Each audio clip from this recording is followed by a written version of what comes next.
Welcome to MilSpouse Transition Conversation.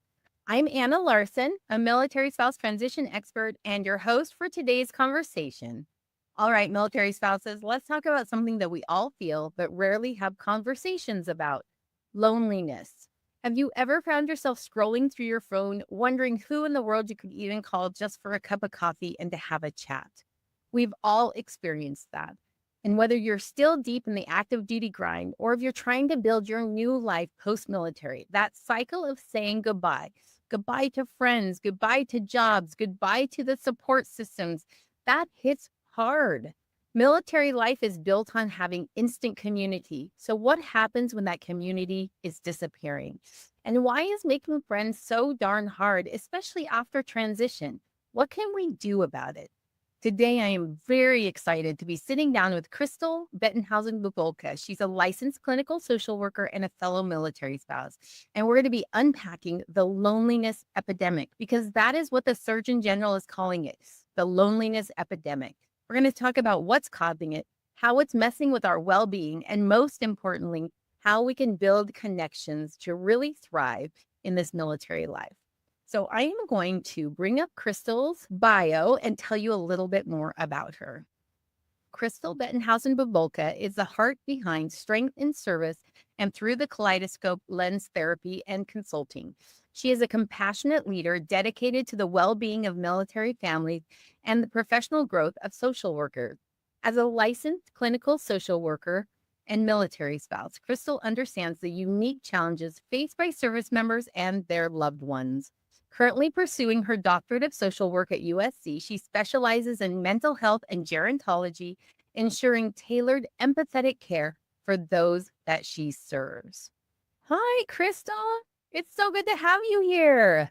Good morning, Anna. Thank you for having me as a guest and for highlighting this epidemic.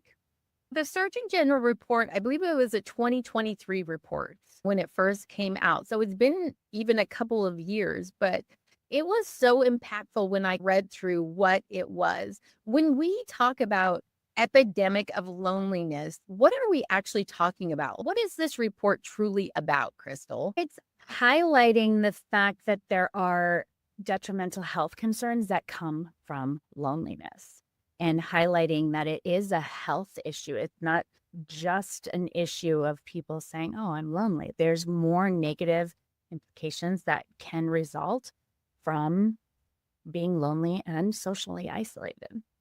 And we're not really just talking about loneliness in the sense of, oh, I'm by myself today. We're talking about that deep, I'm surrounded by people, but I feel alone kind of feeling, right? Can you describe that just a little bit for our audience? Yeah, and I'm so glad you highlighted just the importance of that language. So important that I always like to just really read from a definition. Loneliness is the subjective feeling of being alone or disconnected from others, while social isolation is it really describes a lack of social contact or limited social network. And I think you can be socially isolated without feeling lonely. There's people that are okay with that, but you can also feel lonely and be really connected. It comes down to that core feeling. And what we're learning about is just how detrimental that is to your cardiovascular health, cognitions, and the Surgeon General even comparing it to it being lonely is just as dangerous as smoking a pack of cigarettes a day. And I think that right there was a stopper for me when I heard it, because we all know how detrimental cigarette is. Yeah. And that for quite some time, also looking at an increase of Alzheimer's up to 50% and having loneliness. We can start categorizing physical health, mental health, and now look at social health and being a term that is being used to highlight those negative health risks associated with loneliness. That correlation to smoking a pack of cigarettes, detrimental health impact, if you are feeling this true clinical sense of loneliness, equal to being a pack of cigarettes. That really is poignant. I am a child of the 80s, so that was the Camel guy. That was huge. And then all of that information started coming out about how terrible cigarettes were and all the secondary smoke inhalation. It became a really big thing. To compare that to feeling lonely, which I think people brush off every once in a while, right? They brush it off as I just need to get out more, or it's my fault because I haven't reached out to anyone lately. But that's not what this is. It's so complex. We were talking about there's so many multiple layers. It comes down to that feeling of belonging, feeling like you could feel safe in being who you are, some of that reciprocity that goes on between friendships. You probably can name your really close friendships that you have, people that show up, you show up for, and then some of that everyday interaction, from talking to somebody at a grocery store to volunteering at your kid's school, public transportation, these little conversations. And we aren't having them as much because we're really tied into these little devices in our hands. And they're powerful. And I think we think they help us feel safe when they might be doing some more damage. And I think everything in moderation. But now that we know these things, and we've known these things for quite some time. Isolation, loneliness have been studied for quite some time. I think the bigger cities were in the late 70s. Obviously, the pandemic highlighted a lot of that. And we're learning more. And we're learning not just how detrimental it is, but how do we name it? And how do we identify it? And then what do we do about it, really? Because like you said, it is such a universal feeling. Yes, it is a universal feeling.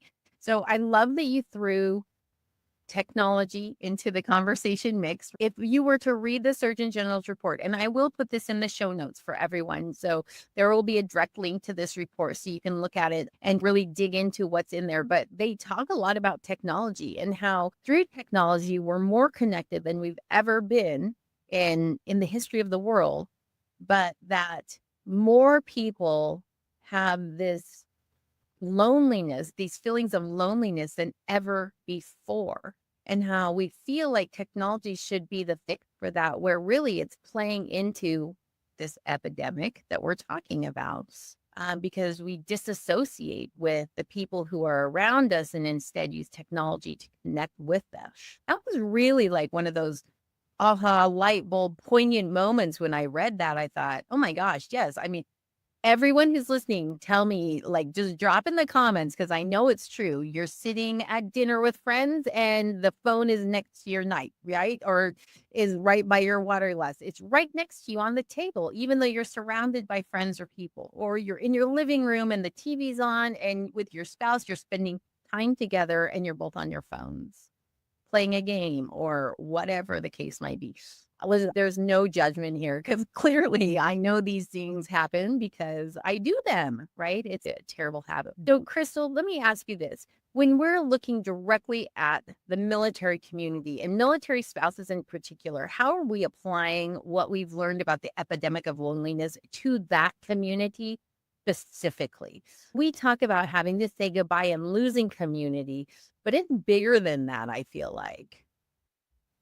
Yeah, there's again so many complexities to that. And I think we're seeing that it's already coming up in some of the surveys that have been done amongst our military organizations and communities, where we've seen military spouses identify with loneliness, and up to 70% identifying as lonely within military spouses, and even military service members, and really identifying that there's some common theme. I think it goes hand in hand with the grief you were talking about with all those transitions, right? So many transitions at every stage of military service and military connection for families, for kids. It goes into our service members too. And I think a lot of the things that I like to identify is regarding perceptions even, and how that comes into play with social media. And when we're on social media, and I am the first one to raise, this is the only reason I can connect with everyone and feel part of my community and my family and my friends is through social media. But it definitely can take over. But some of that is also perceiving that everyone is having a great time, or that you might not belong. And if you're already feeling that perception is going to play such a negative place in your brain, that's going to keep you from making some of those smaller steps to connect, to put yourself out there. And I think within the military community, and this isn't just within the military community, it's broader, but for the purpose of today, really focusing on military spouse clubs and the declining enrollment and declining interest in going to some of these amazing events that are being planned by volunteers to support military spouses feeling that place of belonging, and something that we've always been able to, feel like for some of us that are a little bit more seasoned, this is just what you do. You move to a new base, you find that military spouse club, you find that command organization, the base support, War Navy. So it's the FRGs and the budsmen, and you connect with them. And that's the first thing you do. You get your strong foundation. A lot of people in a lot of places don't have that anymore because you get the kind of trends no one's interested in coming. So leadership burns out. Those volunteer leaders that are planning these great welcome events feel hopeless. And so some of that structure is starting to not be there anymore. It's dissolving. And I think we had a pandemic that kind of started that, right? Yeah. Technology is so great. We got to use it for good. It's great stuff. But ... Like it was a very visual ... that just happened after that. I'm just going to go a little rogue here. This is not something that we had talked about discussing, but when you were talking about the declining enrollment and those foundational support structures disappearing, how much of this is generational? Right. There's so much in that. And I'll reference one of my favorite authors and favorite military spouse clinicians, Corey Weathers, and her book, The Military Cultural Shift. And why it was so instrumental to me is because my background is gerontology. So the study of aging, which we're aging all the time from birth to death, and what's going on. And there are so many cultural shifts, but we also really are seeing, which is again an alarming thing. We used to think that our elderly were the most lonely because they're no longer in the workforce. Maybe they've lost spouses, they've lost friends, they're aging, mobility issues. That is not the case. The loneliest people are 20-somethings, are young adults. Then why aren't they coming to the spouse events? So we have the spouse events, but I think people just aren't feeling connected. And it's figuring that piece of the puzzle out. I have some thoughts and maybe myths of my own, but I think when you get one-on-one, we still have so many things in common. And I always use the example of my own spouse group here in San Diego. We have an amazing gift shop. I was volunteering one day at the gift shop. All the proceeds go back into the community. It's fabulous. All volunteer run. They have the cutest stuff. San Dollar 2, I'll give them a shout out. And we had a couple of young spouses come in, and we just started talking, and they got involved, and they're still involved. So I think it's how we mentor. There's amazing mentorship programs out there. It comes down to some of the foundational roots that we have, but we need to see our military spouse population like the formation of a kaleidoscope, lots and lots of tiny little glass pieces that if we don't come together, that beauty won't be there. And we need to redefine what it means to come together. And I think there's so many things from the generational shift to a lot of young spouses working full-time jobs. I see a lot of military spouse clients that I see under their own private insurance. They don't even come in under TRICARE because they're working. Are those events as important when they already have a community? This was like a huge can of Pandora's box, maybe. I don't want to say a can of worms because it's bigger. Yes, generational cultural shifts, but I think it all goes back to the place of belonging and not feeling that place of belonging. And if you can't feel a place of belonging, you're not going to invest in it. I always screen the importance of name tags and formalities at these spouse events, because that's how you ensure you touch every person and welcome every person and have them feel a place of belonging. And I think in our own communities, what we saw post-pandemic was a lot of people starting to relax on some of those formalities and to say, yeah, we'll just be more relaxed. We've all just been in our pajamas for a couple of years. Let's just come together and be relaxed. I grew up in the Navy. The commanding officer would come and talk to every single person at a Navy ball. And guess what that did? It made them feel important. And that's a really big piece of it, right? My bestie, Selena, right? She'll tell me when we go to an event, I'm more gregarious than she is. I don't mind being out in front of people. And she actually doesn't either. But she says at an event, she needs to have a purpose for being there to feel comfortable, right? And I think sometimes when you are looking at, okay, how can I become involved in my community? You feel like you need to have a purpose. You don't want to just show up and be like, I'm just here. I'm just here to make a friend, right? It's almost like you have to pre-plan and prepare, and that comes with a lot of anxiety and pressure. We put so much pressure on ourselves to bring something to the table. And I don't know when that started happening. Maybe it's been around forever. I don't know. Probably forever, a little bit. But in my head, I think our community, our military community has changed significantly over the last 2 decades. And the way it's looking now is different. I don't have all the answers. I'm really glad you referenced Corey Weather's book. I've also read it. It's fantastic and talks a lot about that generational shift and what's that looking like in the military. So we'll shout that out just in case anyone wants to draw. Yeah, go read it. Was, yeah. Well, and she really highlighted just so many things, but there's always been a generational shift. So what's different, I used to sit at a table with my great grandmother speaking a very, very unique German dialect, and only hearing my name, that was a big cultural shift, but we still came together. It's outside forces. It's more than just generation. It's outside things weighing in. It really goes back into that ripple effect that happens when we're feeling lonely. I'm lonely. And then we start isolating ourselves. And when we have social media giving us a world picture of what everybody else is doing, we start shaming ourselves. I'm not good enough. I don't belong. I'm not that. And then perception roots in. And I always say perception is like, it's like the cool kid that throws the parties and his parents don't care. And it just is like, woo-hoo, perception is here. It's not real. That's not real. You are important and you do belong and you are good enough. But what you're telling yourself and what you're seeing and what you're feeling is so valid. And I think just leaving the house is really hard for a lot of people because there's so many things that are competing and that anxiety is so real and can hinder so many things. So feel a little bit safer. I could watch endless hours of Netflix and feel connected and feel safe. That's not what I need, but I can do that. So there's competing things that I could be doing instead. And I think the pandemic made us feel a little bit more dependent on those because we had nothing else to do. It's a little bit easier. Before the pandemic, I thought I was a huge extrovert. And then I was like, why do I feel this way? This is not what I'm needing. From your clinical perspective, how is loneliness going to then manifest itself in someone?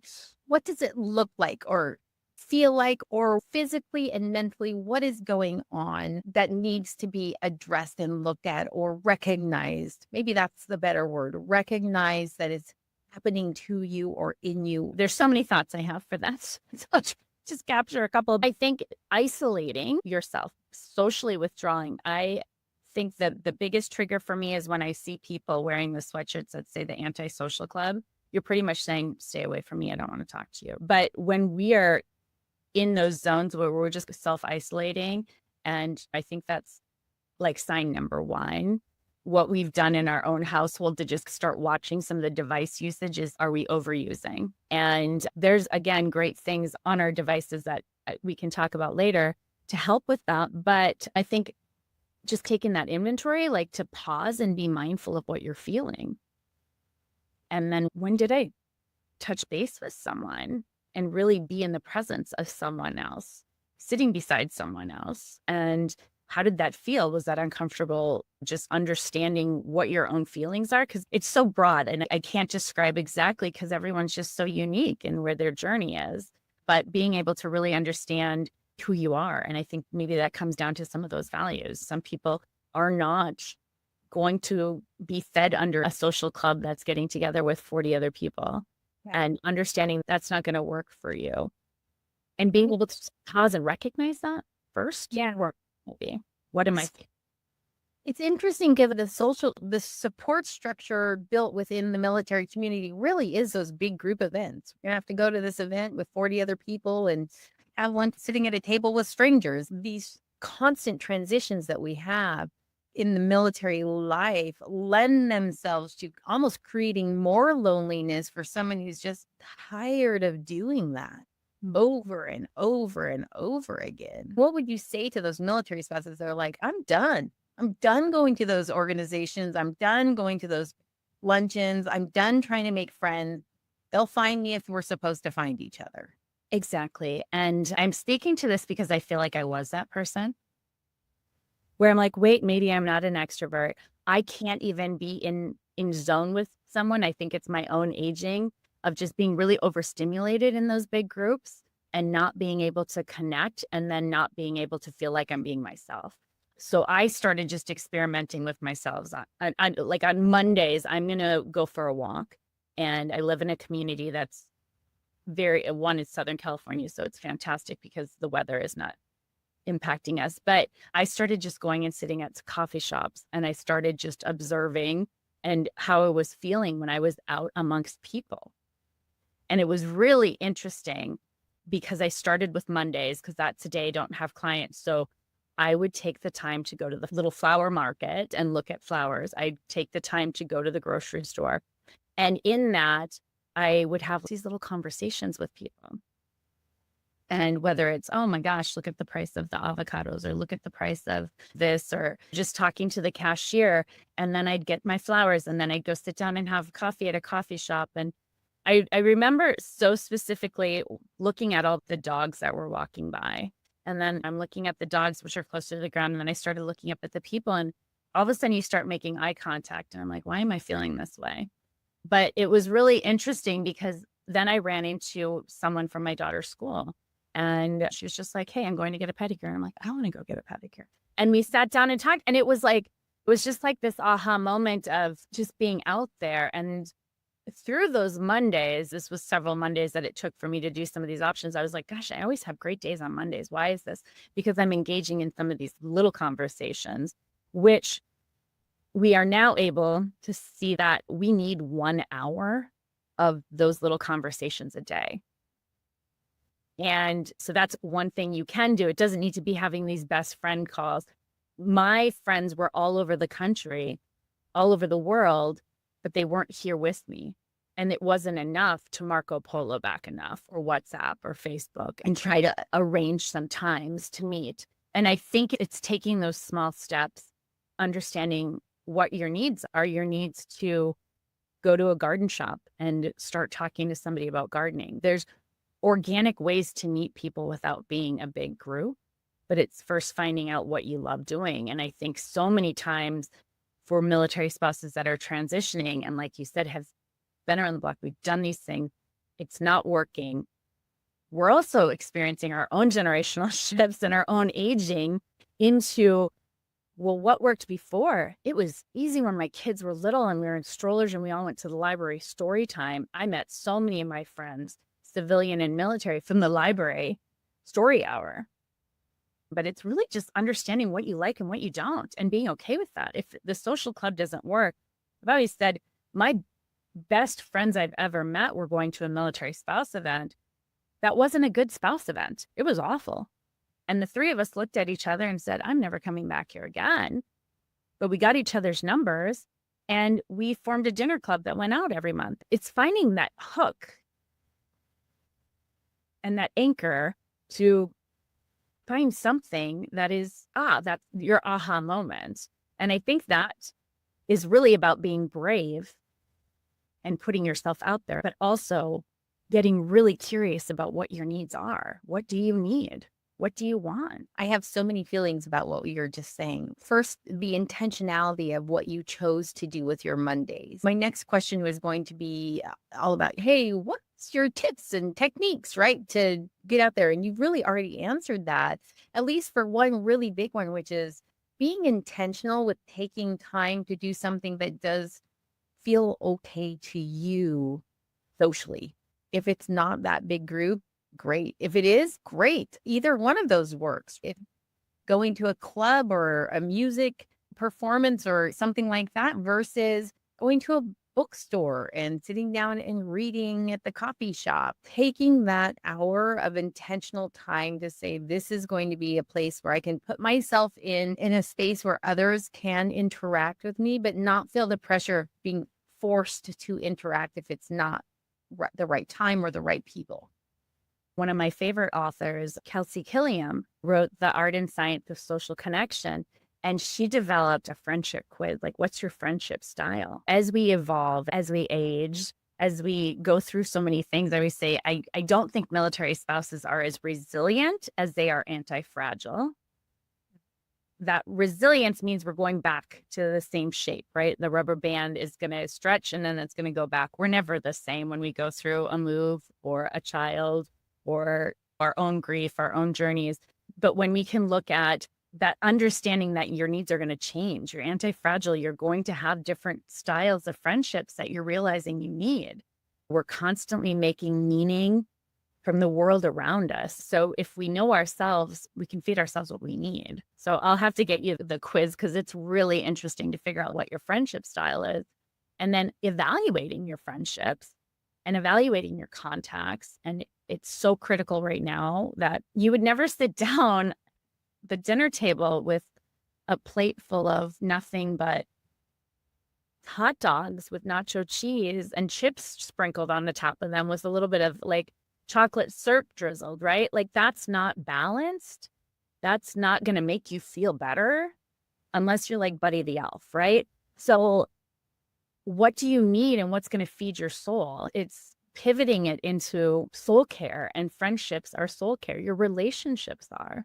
And how we build those relationships, we have to be intentional. Thank you for using that language, and be okay with that grief of friendships that maybe didn't work out. It becomes a little bit harder because we know more. You think about children are so innocent and just have their own ways of their own lens of looking through the world. And military spouses, we got a lot to unpack. But I always say, even though there's lots of baggage, that means we're prepared as well. It's not a bad thing. We've got a lot of skills in those baggage. I love that so much. So even though we have a lot of baggage, it just means we're more prepared. Like, just the idea that it's not negative stuff that you're carrying around. It's so much life experience or so much transition experience or change experience or whatever experience that it is that you have that's setting you up for success further down the road. My gosh, what a mindset shift that was for me right then when you said that. We've talked a lot about kind of the community structure, what's been in place, what's no longer working as well, or declining rates and numbers of attendees, those kinds of things. So when we are looking at the leadership of that community, that military community, we have a lot of support programs out there. We have a lot of things happening, some expectations of this volunteer military spouse workforce that's going to just take care of itself. Is there things that our military or DoD or maybe even just our military spouse leadership community could do to better support this loneliness epidemic that we're talking about, or to create more intentional spaces for people to show up in? Yes, I think, and I love that you highlighted that mind shift and that kind of changing the narrative a little bit from loneliness. And this is why I love what Kelsey Killiam does, is using the term social health. We have foundations, we have World Health initiatives that are working on this. It's shifting the narrative to what can you do about it, but what can we call it? It's different than mental health. And I think it's so easy to start implementing social health initiatives into command, into conversations. How's your social health? What have you been doing? Tell me who you've been hanging out with. Who do you connect with? Who's in your support network? That in itself is opening up the door of, oh, wow, yeah, my friends moved away. My neighbor who I depended on for childcare just PCS'd, and gosh, who do I have? We have all these different cultural shifts, and I think shifting the conversations and the generations and conversations to social health, that it is just as important as that physical health. commands military spouses are going to the gym. That's important. That's so helpful. We have conversations. We have military one source. We have so much mental health support. Not nearly enough, but we've started those conversations, right? We have suicide helpline information. We share that with the budsman. We share that from a leadership perspective there, but I think we're still new at incorporating it into one of those main pillars, so that we have three, not just two. Social health is not a mental health as much as it is its own. Yeah. And when we can shift the narrative from loneliness, not a lot of people are going to raise their hand, because again, it goes back into that shame thing. It goes back into that bias. If I'm lonely, must be that I'm doing something wrong. It must be that I'm not good enough. I'm not trying hard enough. I'm not doing enough. I'm too tired. Nobody likes me, right? Or this location isn't for me. Whatever that thing is you're telling yourself in your head. Yeah. Okay, I love that you're using the term social health. This flows so much into what I am passionate about. I've created this military strong workshop for transitioning spouses, and this is a huge part of it. We actually go through an exercise where we talk about who's on your social board of directors, who are you leaning into, and these different rings of influence that you have, and how important it is to be intentional about who you're putting in there, and do they deserve space in those closer knit space rings, that the ones where you're relying on them for advice and real true support. I keep just going back to that word intentional, and being very aware of what is and is not feeding you in that way. There's so many great analogies here. I like the analogy of the food, right? Because if you eat, first of all, I would never sit down with a plate of chocolate syrup drizzled on hot dogs with nacho or cheese. That just, I physically is not appetizing in any way, shape, or form for me. But I know that about myself, and it's something I can talk easily about. But why can't I say that about a social situation? This is not a social situation that is for me. We don't have those conversations. And I love that you're starting that. Like, this conversation we're having today opens that up for people to start thinking about in an intentional way. Is going to this event going to feed me in the way I need it to, socially, for my social health? I appreciate that. I use the food analogy because we probably love eating it all individually. It sounds repulsive, but self-sabotaging yourself with some of those negative cognitions of whatever it is you're saying when you're in social situations, or when you leave social situations, is the exact same thing as sitting down with that plate of hot dogs. I think that evaluation aspect of who are my core people, and it's okay if it changes, but also really understanding that takes time. It is so much easier to make those friends in college when you're all in the same boat. It is so much easier to make those really good friends with a command in which you're all together in a situation in which your spouses deploy. Those are strong friendships because you have time invested. We're talking 20 plus hours just to realize you even have maybe the DNA to connect with somebody. And we don't have that when we're so busy with all the other things. And kids, spouses transitioning, moving, unpacking boxes. We need to give it time, but we also need to test some things out. Try some different activities, try some different moments to just evaluate and assess and take that inventory. But there has to be some reciprocity in your relationships. If you feel like you're the only one that is really carrying it, and I'm not saying that there's not going to be times where you're going to have to carry a little bit of a heavier load, right? But there is also that intention in building those relationships and then fostering relationships that are going to be feeding your soul more. We need to have 3 of those core relationships. When you say 3 of those core relationships, are you talking physically 3 people that we can do this with, or are you talking about 3 different types of core relationships? It doesn't necessarily need to be in person. And you could have, and this goes back into some of that recipe of that 1 hour a day that I said.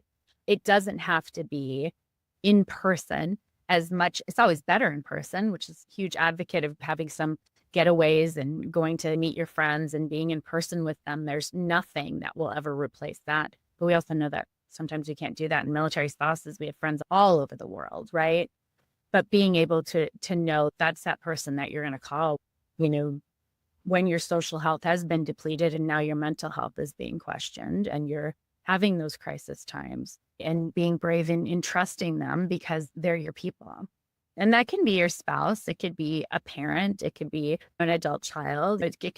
You define that, but we really need to have three is what experts are saying. Being that only single person for any one other person is a lot of emotional weight to try and carry for someone else if they don't have anyone else they're going to. There's so many more questions I could ask, and we barely even dug into the report itself. We mostly talked about it in a more general sense of what are we seeing in the community? What are the pieces that are coming into play? How are people reacting to it? The first step to fixing some of these things is to recognize what's happening and to be more aware of maybe the same things we've been doing aren't the right things to do. Let's change it up a little bit. Being intentional about greeting people. Like you said, name tags. Who knew name tags would be a core piece of making sure someone felt welcomed and had at least one verbal interaction with people at an event. I had never even stopped to think about that being something of importance. But if you can flip in and out and nobody says a word, like they're going to try and do that. But if you check in and have a name tag, you don't get to flip in, right? Anyway, just little things like that you brought up today that I feel like it really is so much about just putting more intention into, am I doing what I need? Being self-aware about what your true needs are. And then also as a community, as the military spouse community, as the transitioned community, veteran community, saying, let's be intentional about what we're doing for each other and finding our people. So thank you so much, Crystal. Wow, absolutely. Yeah. And I'm happy to talk more. I was not joking when I said I could talk about all of it. It's infectious. It is just so meaningful. And I really do think integrating more social health initiatives is going to prevent lives being lost. So I'm pretty serious about it. It is just so critical right now that people feel a place of belonging and that we can start like the most smallest little micro movements in just kindness and eye contact and humanizing everybody. Yes.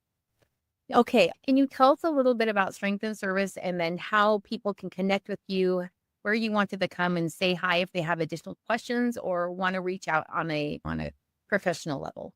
Absolutely. So Strength and Service is a nonprofit 501c3. We have three main initiatives. One is really providing social health initiatives and highlighting social health and the importance in our military population. And that's like the overarching framework. Two, it is providing direct mental health support. Right now, we're in California able to provide that mental health support. And then three is building the field of social workers, military spouse social workers. Already have the DNA, they are ready, and we are just trying to grow the field to help people through all the complexities within the mental health crisis. We also have a social health ambassador program, which military spouses can come. They can learn a little bit more about how to be social health ambassadors in their own communities, working on some of these initiatives, working and collaborating to really figure out how we can really eradicate isolation and loneliness. My professional LinkedIn is there. Follow us on social, Strength and Service on Facebook. And then we also have our phone number. And we're here just to support in any way for mental health providers that are providing mental health support to military or our military mental health providers. We just started doing just a touch base call to just support our mental health providers. And that's on Thursday nights at 6 p.m. Pacific. You can follow us for more information. We'd love to hear from you and hear what your thoughts are. Thank you so much for sharing all of that. I love that you have taken that intentional step to creating something that addresses this in our military community. I can't tell you how much I love that you're doing that, but also I'm so excited to see what the results are and the impact that these steps you're taking have on the community? Because I do see this becoming a bigger and bigger challenge for the men and women that are military spouses. So, all right, thank you so much for joining us today. I feel like I want to leave a challenge today. I don't normally do this, but today I feel like that 1 hour that Crystal talked about, think about that. Could you take an hour one day during the week to start this process? It's like that one tiny little step of just taking that first step and being very intentional about taking time and doing something that you know is going to feed your social health in a positive way, and just see where it takes you. Thank you for issuing that challenge. I love this. Crystal, thank you so much for being here with me today. I can't wait for our next conversation. I always like to leave you with 3 things to do to stay in the know. One, in the show notes, you're going to see our email link. So jump on our email list. Come and find me on LinkedIn. When you're connecting with Crystal, come connect with me as well. And then we also would love for you to like, subscribe, and follow on all of the different show platforms. Thank you again. And thank you to all your listeners. I can't wait. I'm going to be following. I want to see what everybody's doing and how they're challenging themselves. You never know who's going to take it up, but if it just supports one spouse just a little bit differently and a little bit better, it's worth it. All right, everyone. Thank you so much. We will see you at the next MilSpouse Transition Conversation.